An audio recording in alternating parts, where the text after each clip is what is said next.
அந்த மலைக்கு மேலே இருந்த அந்த சின்ன கிராமம் பச்சை பசேனி இயற்கையோட சேர்ந்து ரொம்ப நல்லா வாழ்ந்துகிட்டு இருக்காங்க. இதுக்கு முக்கிய காரணமே அந்த ஊர் தலைவியான சைலஜா மாதா. அவங்க இயற்கையை பாதுகாத்து வளர்த்தணும்னு அங்க இருக்க ஒவ்வொருத்தங்க கிட்டையும் சொல்லி வளர்க்குறாங்க. அப்பதான் அவங்கள பாக்குறதுக்காக அங்க ஒரு ஆளும் வர்றான்.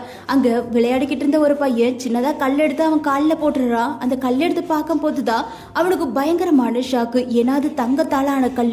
அதை பார்த்ததுக்கு அப்புறம் தான் இங்க இருக்க மலைகள்ல தங்கம் இருக்குன்னு தெரிய வந்து அவனும் அந்த தங்கத்தை எடுக்கிறதுக்காக சைலஜாமா கிட்ட பேசுறான். ஆனா இங்க இருக்கிற இயற்கை எல்லாமே அழிஞ்சு போயிடும் தங்கத்தை எடுத்தா, அதனால இங்க இருக்கிற எங்களுக்கு மரம் கொடிகளே போதும், தங்கம் வேண்டான்னு சொல்லிடுறா. ஆனா அவனுக்கு எப்படியாவது அந்த தங்கத்தை எடுக்கணும் அப்படின்னு ஆசை மட்டும் போக மாட்டேங்குது.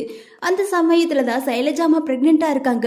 அவங்க குழந்தை பெற்றுக்கிறதுக்காக அங்கிருந்து சிட்டிக்குள்ள போறாங்க. அவங்க போயிட்டு வரக்குள்ளேனே அவளோட புருஷனை கன்வின்ஸ் பண்ணி அந்த ஊர் மக்களையும் கன்வின்ஸ் பண்ணி அங்க இருக்க எல்லா தங்கத்தையும் எடுக்க ஆரம்பிச்சுட்டாங்க. அவங்களும் குழந்தை பெற்றுக்கிட்டு அந்த ஊருக்குள்ள வரும்போது அவங்களுக்கு பயங்கரமான ஷாக்கு. ஏன்னா அங்க இயற்கையே எதுவுமே இல்லாம வெறும் பாறைகள் மட்டும்தான் இருக்கு. அங்க இருக்க ஊர் மக்கள் எல்லாரும் தங்கத்தை எடுக்க ஆரம்பிச்சுட்டாங்க. அதை பார்த்தா அவளும் கோபத்தோட அவளோட கணவன் கிட்ட போய் பேச ஆரம்பிக்கிறா. எதுக்காக இப்படி பண்ணீங்க, இதுக்கு மேல இந்த ஊரை நான் எப்படி உருவாக்குவேன் அப்படின்னு கத்த ஆரம்பிக்கிறா.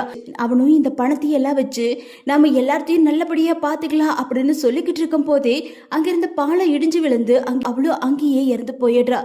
அதை பார்த்து அவளோட கணவனும் இதுக்கு மேலே நான் இங்கே எதுக்காக இருக்கணும், நான் பண்ண இந்த பெரிய தப்பு தான் இவளை சாகருக்கு விட்டுட்டேன், நான் இதுக்கு மேலே இந்த ஊரில் நான் இருக்க மாட்டேன் அப்படின்னு சொல்லி அவனும் அங்கிருந்து கிளம்பி போகிறான்.